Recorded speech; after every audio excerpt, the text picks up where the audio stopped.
2, 3. What's up, guys? It's Nate, and what you're gonna do with this workout is essentially put your headphones on, or whatever device you have around you that gives you audio, and you're gonna throw combinations using the Boxing Coach Simulator app, which I pre-programmed some combinations for you guys to throw for this workout. A link for the Boxing Coach Simulator app is in the description. You can use that on different workouts, but for this one, it's already programmed into the workout. So what you're going to do with this one is when you hear combinations, you're going to throw the amount of punches according to that number. So you're going to hear a 1, 2, 3, or 4. The 1 is 1 punch, the 2 is 2 punches, the 3 is 3 punches, and the 4 is 4 punches.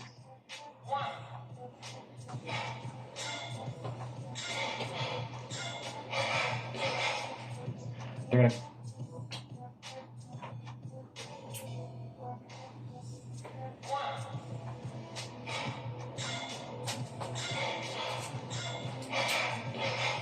They're going to come at you pretty quick, but again, once you take in the information, you'll be able to throw them fast, power, with speed, with some head movement, all that stuff in there. So this is an awesome shadowboxing workout. Get ready for this. You listen up, hear what numbers are being called, throw your combinations according to that number, whatever combos you want. All right, just let your hands go, move a little bit, work in the pocket a little bit too, and you're going to love this. There's sweat all over the place. I was just killing this workout for you guys. And as always, like, subscribe, share, spread this workout. It's pretty solid. It's a lot of fun. I love this one. So check it out, guys. This is a wicked shadowboxing workout based on numbers 1 to 4 with the Boxing Coach Simulator. All right, go get it.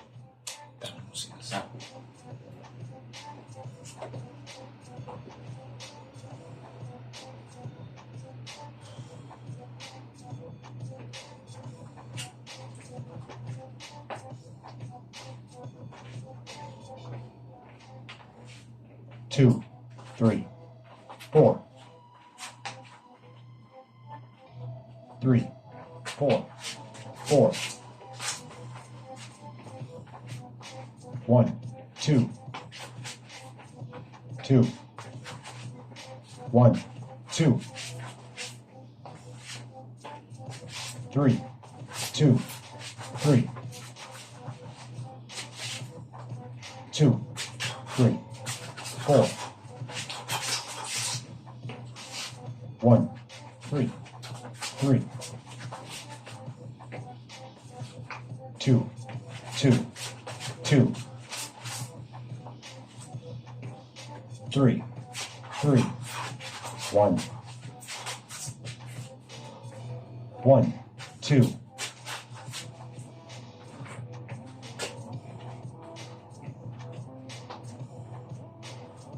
1, 2,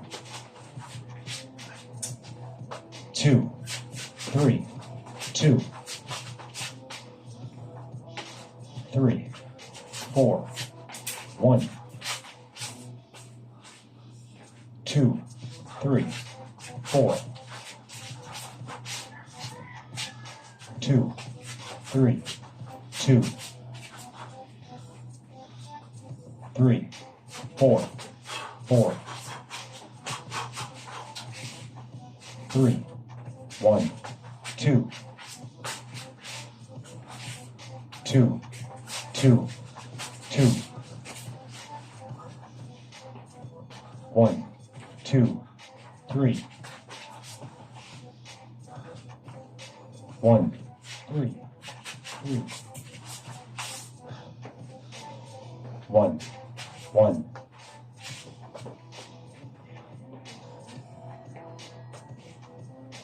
Round 1 done. Rest. Make sure you get all your combos in.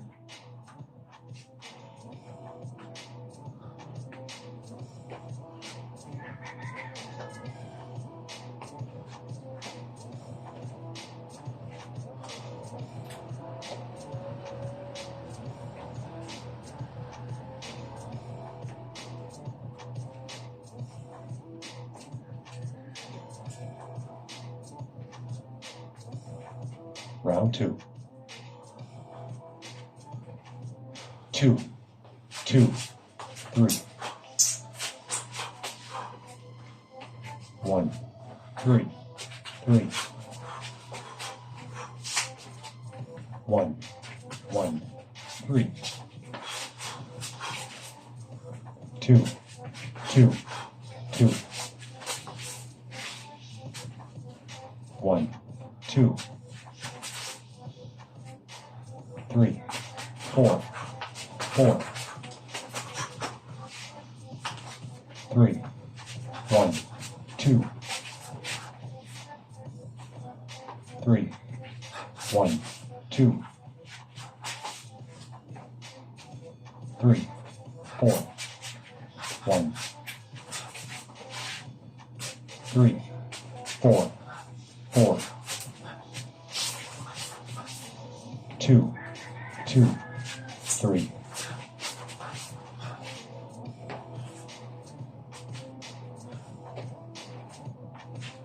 2, 2, 3, 3, 4, 1, 1, 3, 3, 3, 2, 3, 3, 2, 3, 3, 2, 3, 3, 1, 4, 1, 1, 3, 1, 2, 3, 1, 2, 3.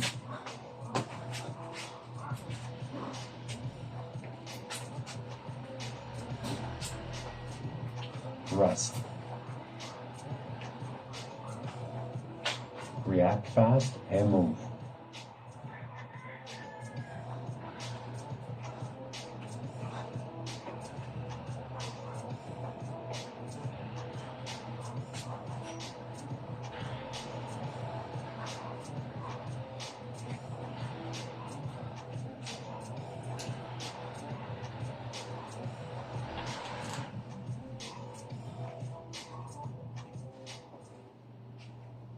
Round 3.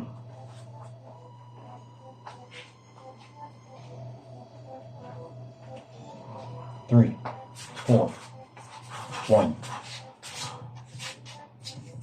2, 3, 4, 3, 2, 1, 3, 4, 1, 3, 1, 2, 3, 3, 1, 1, 1, 3,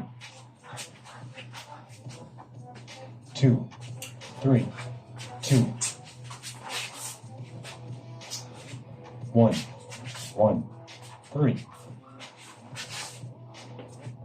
2, 3, 4,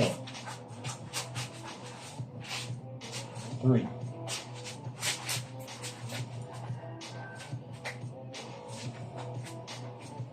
2, 3, 2, 2, 3, 3, 2, 3, 2, 2, 3, 2, 2, 2, 2, 3, 2, 2, 3, 2, 3, 4, 4, 3, 1, 4.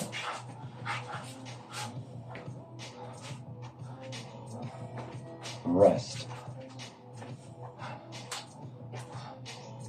Or control before speed.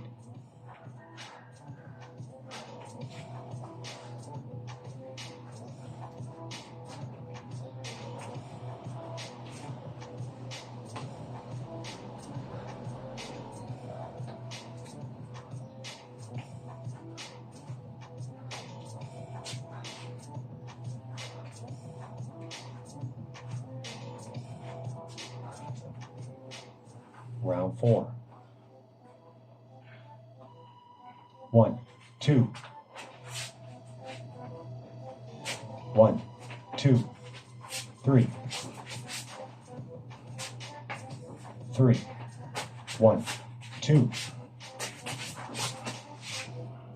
3, 1, 4. 1, 3, 3.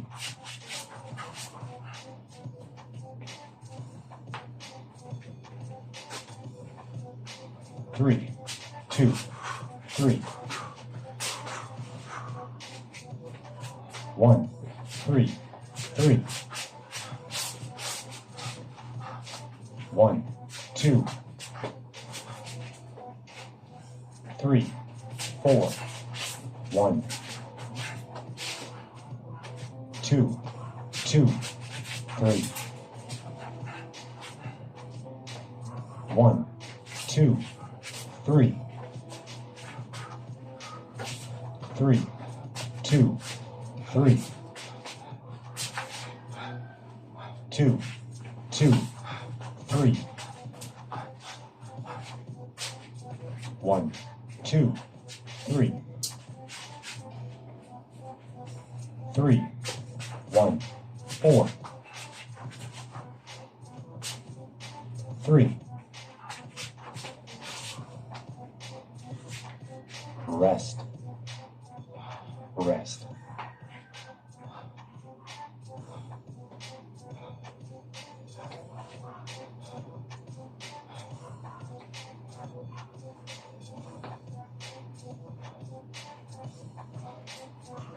Head movement is as important as good footwork.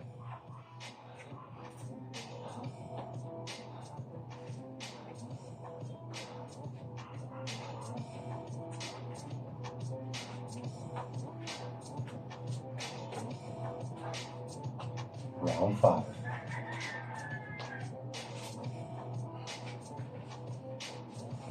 2, 2, 3.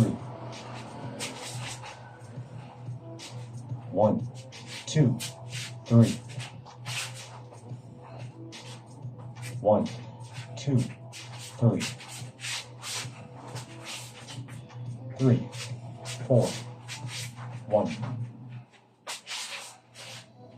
3, 2, 3. 1, 1, 3. 2, 2, 2. 1, 1, 3. 2, 2, 2. 1, 3, 3. 2, 2.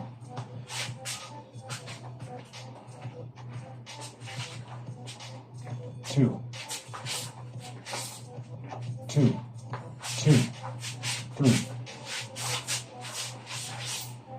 2, 3, 4. 3, 4. 1, 2, 3, 4. 3, 2, 1. 1, 1, 3. 3, 2, 1. 1, 3, 3. 3, 2, 3. 2, 3, 4.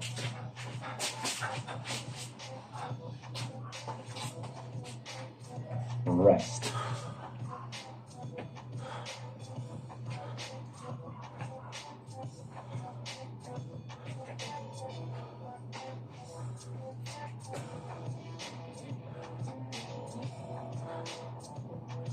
React faster this round and move with more control.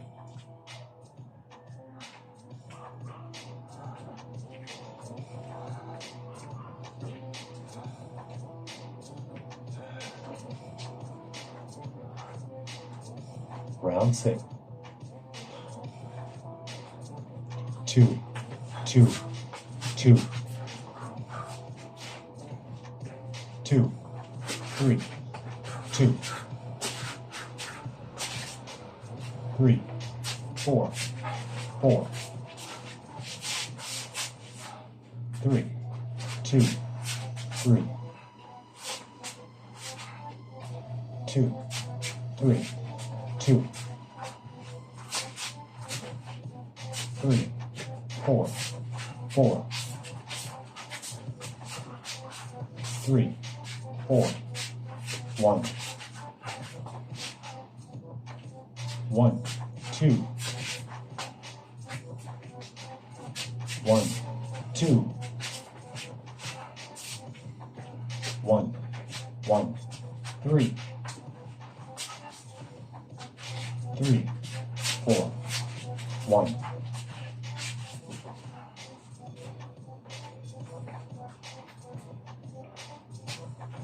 3, 1, 2,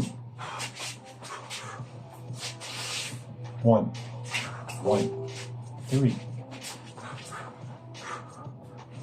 1, 3, 3,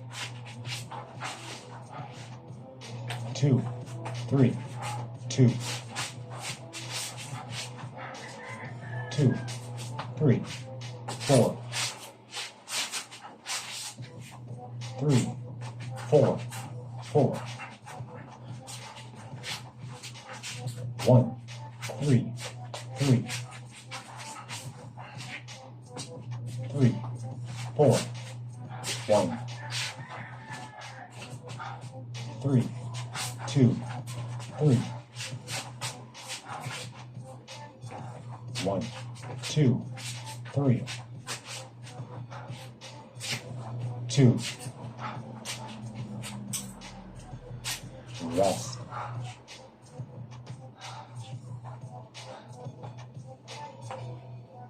Now let your hands go, show me your skills.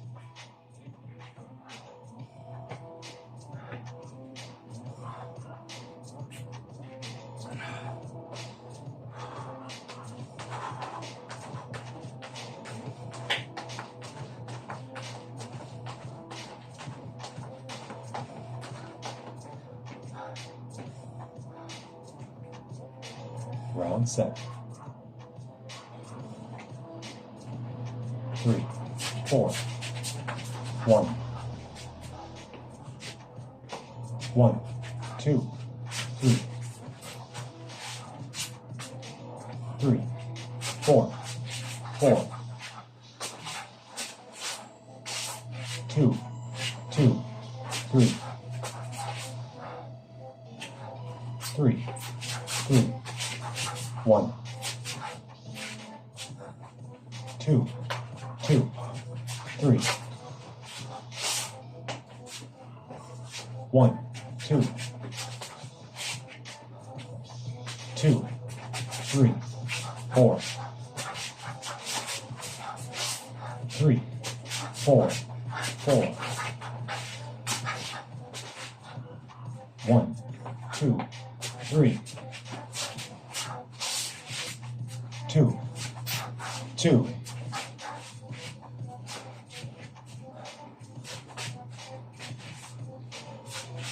2, 3, 2, 3, 4, 4, 1,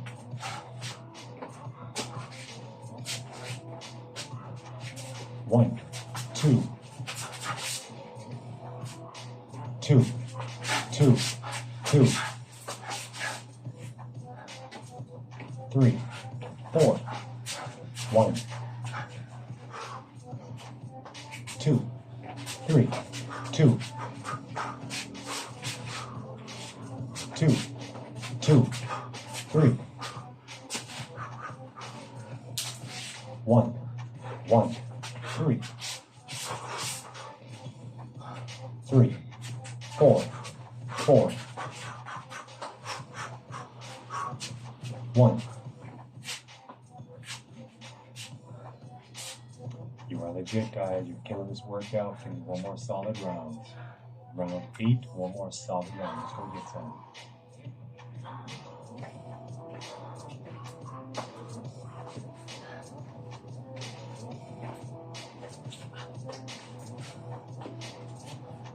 Alright, here we go. Round 8, final round. Round 8, final round.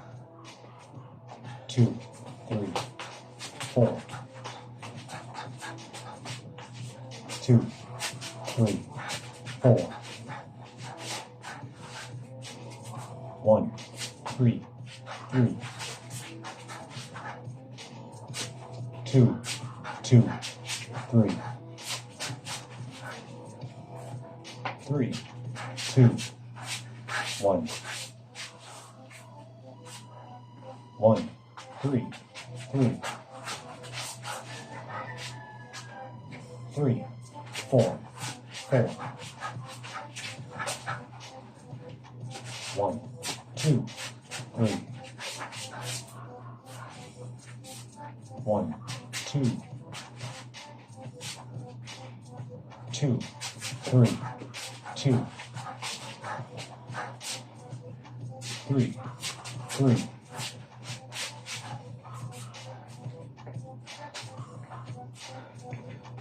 1, 2, 2, 2. 3, 1, 4. 1, 3, 3. 2, 3, 4.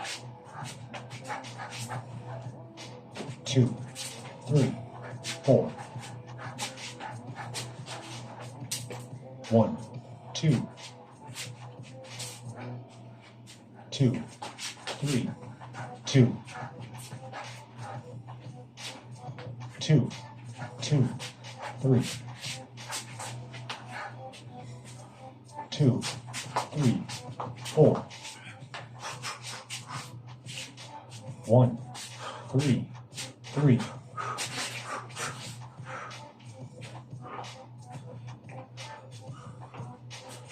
Time. Good job, guys.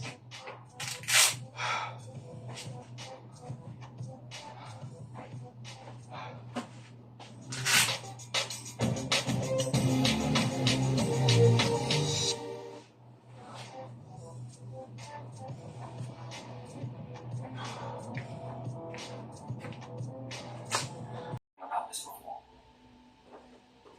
Title 424242 and uploaded by a channel named Yulton way back in 2007. The clip had been lying dormant on the site, having gone almost unnoticed for 17 years. In all that time, only amassing 3,000. Oh, wait a minute. That's not right. The video has about 50,000 views now. For a moment, I was confused. Past Reddit posts hadn't received all that much attention, so how had the view count jumped so much higher? Figuring that some other YouTuber beat me to the punch, I did a little searching and found that Oompa had already covered this about 3 months ago. So maybe this video isn't quite hidden horror anymore, but it's still one of YouTube's eeriest and most important time capsules. The video begins with a stark message in Russian. Tragedy, the ultimate. Editor, Alex. What follows is as silent as it is chat. A man steps into the bed of a truck, puts on gloves, and lifts what looks like a blanket, revealing the frozen bodies of 3, maybe 4 people. No narration, no music, just death, cold, and unanswered questions. At the end, another title card appears. Sorry. This is how Walter died. So, what happened then? Well, the intro and outro states it was centered where this clip was filmed. A quick Google search tells us that Eolton was a Soviet mine lookout in Russia's far northeast, founded in 1937 by Gulag prisoners. It operated for decades, before being officially dissolved in 1995 due to economic unviability. It's no coincidence then that the timestamp on the video clip is dated 1995. Terrifyingly, just 4 months months before this footage was filmed, the government shut off all of Yulton's utilities. Their water, their gas, their heating. The town was completely cut off. All its inhabitants were subsequently told to relocate and were given little in the way of assistance or compensation.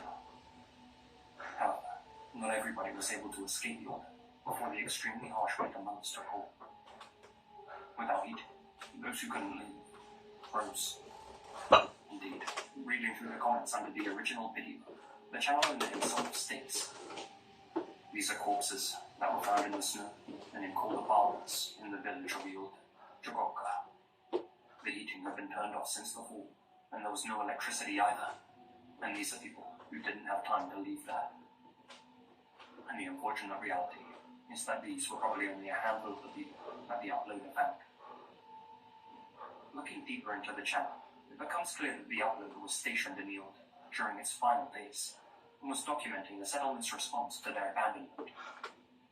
That documentation includes 3 more videos of a town meeting between residents who had returned after the long winter and a government official who had been sent to convince them to leave.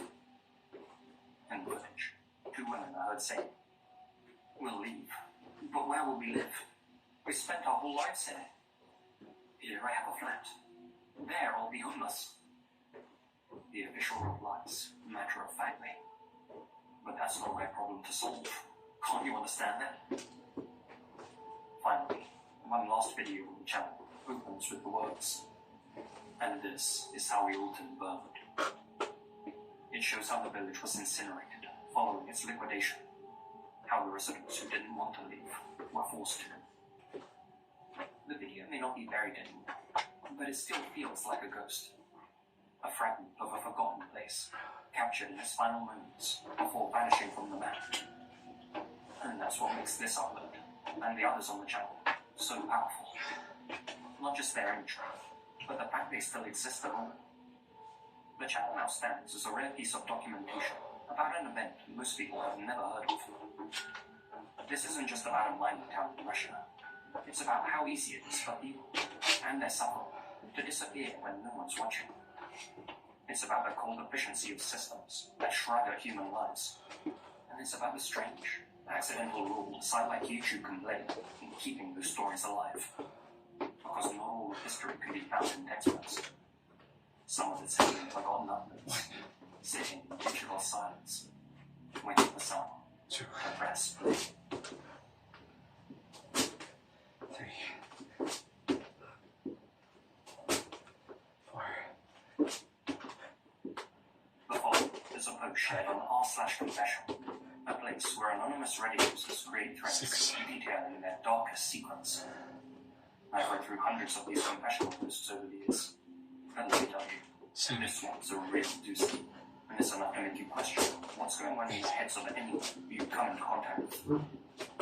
I first heard about it over on the Void's channel. He covers similar content to me, and it's really worth checking out. And since so many of you keep asking, I know we sound similar, but no, we're not the same guy. I'll now read through the confession in full, though if you're reading, I recommend pausing the video and coming back once you've finished, because this isn't just gross. It's stomach-churning and crosses a line between the deeply disturbed and the dangerously unhinged. My obsession hurts others around me. It's also my fixation, but it goes far deeper than that. I'll try to explain the obsession the best I can by explaining how it started. Basically, when I was young, I caught pinworms. It was a strange feeling, and the itch was painful. My parents took me to the doctor, and I got medication to cure it. This event is what sparked my obsession. The thought that my body could be their whole world, their lifeline, almost like a planet of sorts. It was so interesting. After that, I began researching pinworms and other parasites, and I found out the human body already hosts parasites, such as demodex on their eyelashes. And I wanted to know how many a human body could endure without a chance of serious health issues. This curiosity has plagued my mind for years. I'm now 25, but I am very, very well versed in parasites, as I've been studying them for over 10 years. I also purposefully infect myself with non-lethal parasites because it's part of this compulsion of mine. Some have worked better than others. Quite a few have given me serious diarrhea and fevers, while others have been much more bearable. I currently have pinworms and tapeworms, various non-pathogenic protozoa, and lice. I'm incredibly masochistic, so although it's uncomfortable, I do feel pleasure from it. All these parasites mean I need to eat a lot more than the average person, and I still look thin. And to be quite honest, it means I can enjoy so much more food than most people. I also keep multiple cultures of bedbugs and leeches in containers, and allow them to feed on my blood sometimes. Although those kinds are not really my passion, as they don't live permanently in the human body, but I think they're interesting nonetheless, and I find them pretty cute. Now it's time for the confession. My obsession and fixation isn't just about infecting myself anymore. I also have the desire to infect others, and I've acted on those desires. Sometimes my parasites just pioneer to new lands on their own. My family have caught pinworms multiple times without my intention, and other times I purposely spread them. I've infected strangers, friends, and even my own family. I know it's bad, but I just can't stop. I think I have parasites in my brain that make me feel like I need to spread them. I know how crazy that sounds, but if you knew the feeling, you'd understand. Maybe it's just a mental illness, or maybe its origin is parasitic in nature. I don't really know. All I know is that it feels good when I do these things. I feel an intense need to spread my children, and when I do, I feel pleasure. I must have spread thousands of my children over the years. I sometimes sprinkle tapeworms into people's drinks when I'm at the clubs. I also caught pubic lice from around the moment at the same club. Then did return. I'm pretty sure I gave up pinworms, so it was a trade. The woman wasn't even attractive. I just wanted to gift her some pinworms. And instead, I basically won the jackpot. I then spread my lice to at least 4 other women. Sometimes I sprinkle worm eggs on the food in parties whenever I visit them. Yes, I understand you'd think it's gross and messed up. I am basically betraying my species for my children. It is hard. I do enjoy people, and I have wonderful friends and family. But I also love my parasites, and my desire is just too hard to control. I don't want to hurt anyone when I do these things, but a force beyond my understanding is driving me to do it. I think I could possibly have a parasite in my brain that's yet to be discovered. I'm sorry to all of the people I've caused discomfort, but it's for a cause beyond human understanding. Although this can all be justified, I still feel guilt. I don't want to hurt anyone. I hope the people I spread my gifts to can be a little more open-minded and not kill my children, but learn to live with them like I have instead. I'm aware of how immoral this seems to most people. I assume you may see me in a negative light after reading this. But remember, I only want what's best for my children. And if you were truly in my shoes, I'm sure you would do the same. As nightmarish as that confession is, what's perhaps more disturbing is how matter-of-factly it's told. This isn't a cartoon villain twisting a moustache. This is someone operating in everyday life, hiding in plain sight. Someone who knows what they're doing is wrong, but is both unable and unwilling to stop. The idea that someone could casually sprinkle parasite eggs into food at buffets or drinks at clubs is terrifying, but not just because of the physical danger, but because of how invisible the threat is. You'd never know. To this day, the identity of the original poster remains unknown. Reddit users have speculated, debated, and tried to piece together clues, but couldn't pinpoint his location. And obviously, no one's ever come forward. Whether this was an authentic admission or an elaborate work of fiction, there are undoubtedly people who think like this out there. Communities of bug chasers who partake in so-called gift-giving. In a world where people wear metaphorical masks, this confession is a reminder that the darkest urges don't always stay locked inside. Sometimes they leak out into the real world.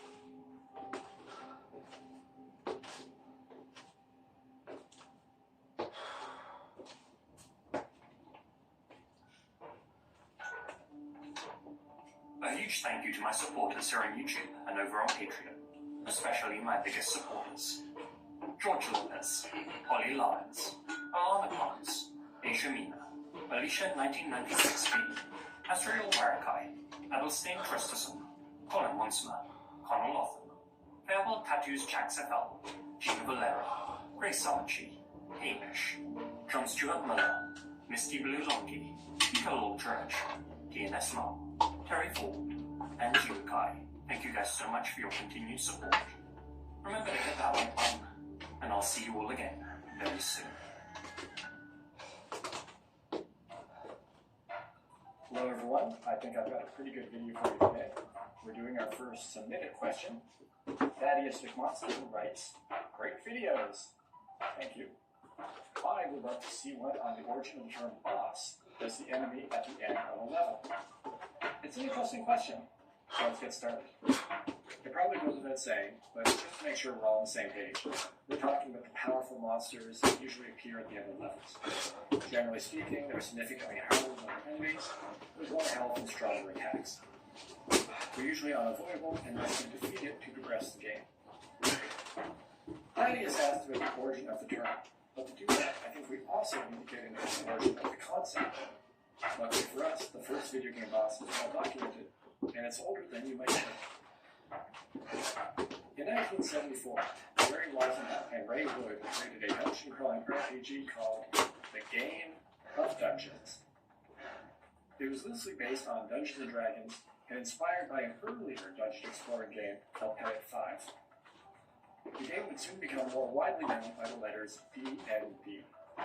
The creation of this game is actually really interesting, and I encourage everyone to read up on it, but we've got a lot to get through, so I'm going to just stick to the boss stuff. So in the 70s, very few games had any sort of real ending. Everything would just loop endlessly, and the goal was just to survive as long as possible and to get a high score. D&D was the same, but one of Gary and Ray's biggest frustrations with similar games was always having to restart the next time they wanted to play. So they added a save game feature to D&D. But this led to a new gameplay problem. The ability to save and reload a game made the high score somewhat meaningless.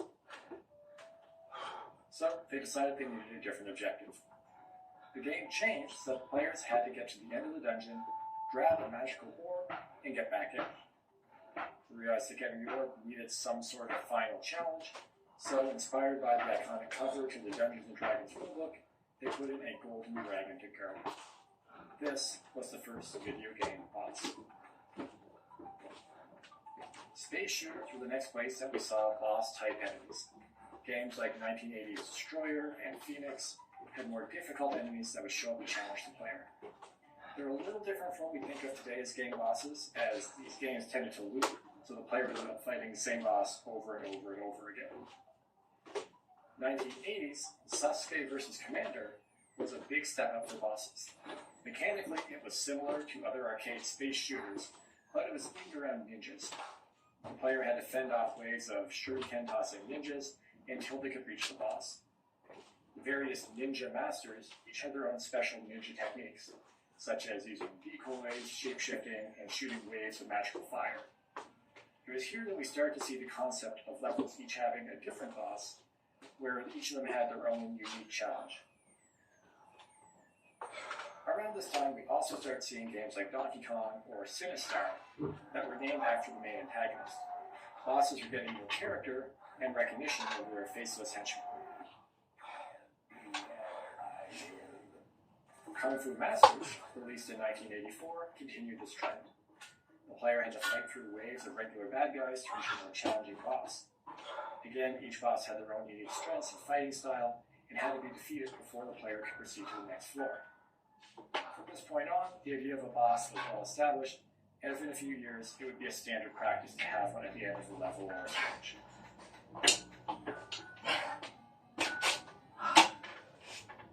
Tracking down why we use the word boss specifically, and when we started doing it, is significantly tougher. Today the word is so recognized in gaming that most dictionaries actually include the gaming meaning among their definitions of the word. For example, Merriam-Webster has a definition: a major antagonist in a game, such as a video game or game, and usually one that must be overcome in order for the player to progress. language evolves over time, so there's likely not an exact time and place that everyone suddenly decided to start doing it. I try to think back to the first time I heard it, and honestly, I'm really not sure. I think it was probably linked to the past. I feel like we were calling the guys at the end of the level as bosses, even though the manual refers to them as dungeon masters. So let's start with the word itself. In English, the word boss comes from the Dutch word baas. It was introduced to America in the 17th century by Dutch settlers. It roughly translated to something more like master, but could be used in English without the connotations of ownership and slavery. So it was a useful word to describe someone in a position of authority. Now we can get into how the Industrial Revolution and the rise of factories led to an increased need for a word that put a person in authority over, but not ownership of, the subordinate, but we're already getting a bit into the weeds here. So why boss? Why not leader, master, head honcho, big cheese? Well, if you go back far enough, we actually do. There's a pretty long period where there's no real consistent naming scheme for boss-like characters. Even the different versions of Kung Fu Masters name them differently. One version calls them the Five Biggies. Another uses Gang Masters. And the NES port actually does use boss. Most sources I came across agree that the general idea of using boss probably comes from organized crime. The idea of a mob boss translates pretty well to the head of a group of villains. I see a few people point to the 1971 Bruce Lee movie, The Big Boss, known as Fists of Fury in North America, where a lone hero battles his way through an army of goons to challenge the head of a drug smuggling operation. The film The Godfather was released a year later, further cementing the idea of criminals operating in a hierarchy and taking orders from a boss. But when did we start using it in games? When tracking the use of the term, we need to think about how words and ideas spread. Today, a lot of gaming terms are community-driven. Words spread as players use them in online discussions or while playing multiplayer games. An influential streamer can coin a new word and have tons of people using it practically overnight. But in the long dark ages before the internet, gaming communities were much more localized. You discuss a game with people in your local arcade or other kids in your school, but you probably wouldn't picking up words a bunch of players on the other side of the country started using. Mortal Kombat Sega Genesis is the best video game ever. I disagree. It's a very good game, but I think Donkey Kong is the best game ever. Donkey Kong sucks. You know something? You suck. Instead, we're going to be looking at published media. Before the internet, most of our game jargon is going to be coming from books, magazines, and the games themselves. A few sources I came across try to pay